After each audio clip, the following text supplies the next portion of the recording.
Halo co-friends, untuk soal di atas kita diberikan sebuah kubus ABCDFGH dengan rusuk 6 akar 3 cm.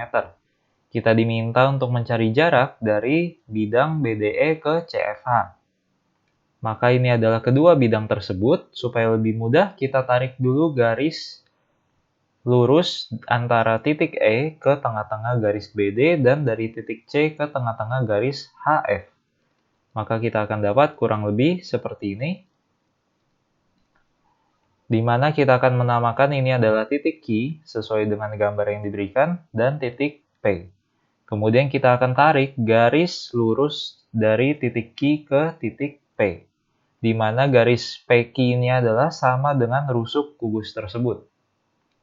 Kemudian untuk mencari jarak dari bidang ke bidang, itu kita akan tarik garis tegak lurus di antara kedua bidang. Kita ambil saja titik mulainya dari titik Q.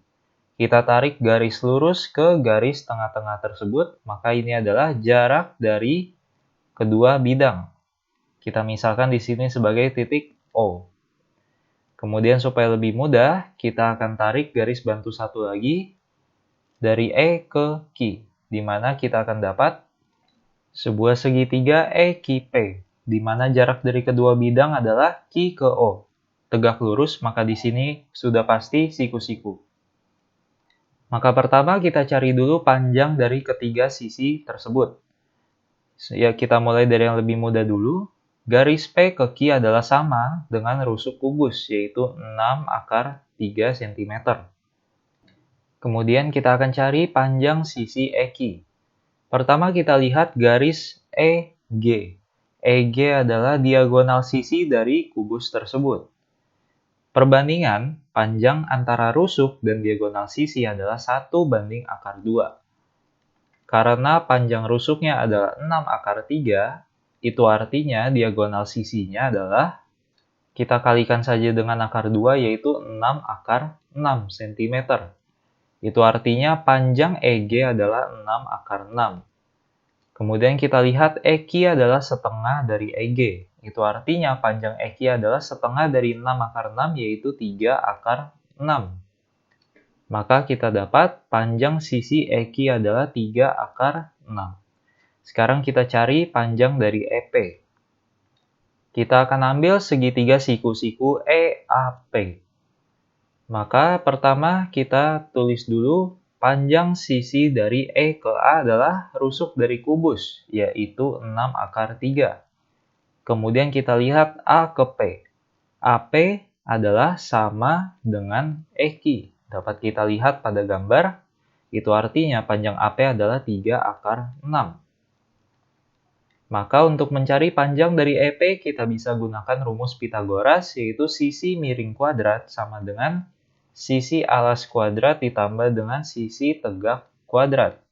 Maka di sini adalah EP kuadrat sama dengan 54 ditambah dengan 108, maka EP kuadrat adalah 162, maka panjang EP adalah 9 akar 2 cm. Maka setelah kita dapat panjang dari ketiga sisi, kita misalkan EO sebagai M, sedangkan OP sebagai 9 akar 2 dikurang dengan M, kita akan cari dulu nilai M tersebut. Kita akan ambil untuk segitiga siku-siku yang pertama yaitu EOQ. Kita gunakan rumus Pitagoras. Sisi miringnya adalah 3 akar 6 kuadrat sama dengan QO kuadrat ditambah dengan EO kuadrat atau M kuadrat. Kita buat menjadi QO kuadrat sama dengan, maka kita akan dapat 54 dikurang dengan M kuadrat. Kemudian untuk segitiga yang satu lagi yaitu QOP. Kita gunakan rumus Pitagoras juga, maka sisi miringnya yaitu 6 akar 3 kuadrat sama dengan QO kuadrat ditambah dengan 9 akar 2 dikurang M kuadrat. Maka di sini adalah 108 sama dengan QO kuadrat ditambah dengan 162 dikurang 18 akar 2M ditambah dengan M kuadrat. Kita ubah menjadi QO kuadrat sama dengan, maka hasilnya adalah min M kuadrat ditambah 18 akar 2M dikurang dengan 54. 4. Kemudian kita substitusi nilai Q kuadrat sama dengan 54 dikurang M kuadrat ke persamaan yang satu lagi. Kita akan dapat hasilnya adalah 54 dikurang M kuadrat sama dengan min M kuadrat ditambah 18 akar 2M dikurang 54. M kuadratnya akan hilang dan kita akan dapat di sini adalah 108 sama dengan 18 akar 2M. Maka M sama dengan 108 dibagi 18 akar 2. Karena penyebut tidak boleh berbentuk akar, kita kalikan pembilang dan penyebutnya dengan akar 2, di mana kita dapat M sama dengan 108 akar 2 dibagi dengan 36. Maka hasil dari M adalah 3 akar 2 cm. Kemudian, seperti yang tadi sudah saya bilang, jarak dari kedua bidang adalah garis Q ke O. Maka kita substitusi nilai M tersebut ke dalam persamaan yang lebih gampang, yaitu Q kuadrat sama dengan 54 dikurang M kuadrat. Maka kita dapat Q kuadrat sama dengan 54 dikurang dengan 3 akar 2 kuadrat. Q kuadrat sama dengan 54 dikurang dengan 18, maka Q kuadrat sama dengan 36. Akar dari 36 adalah 6 cm. Itu artinya jarak dari kedua bidang tersebut adalah 6 cm, di mana pilihan jawabannya adalah yang A. Sampai jumpa di pertanyaan berikutnya.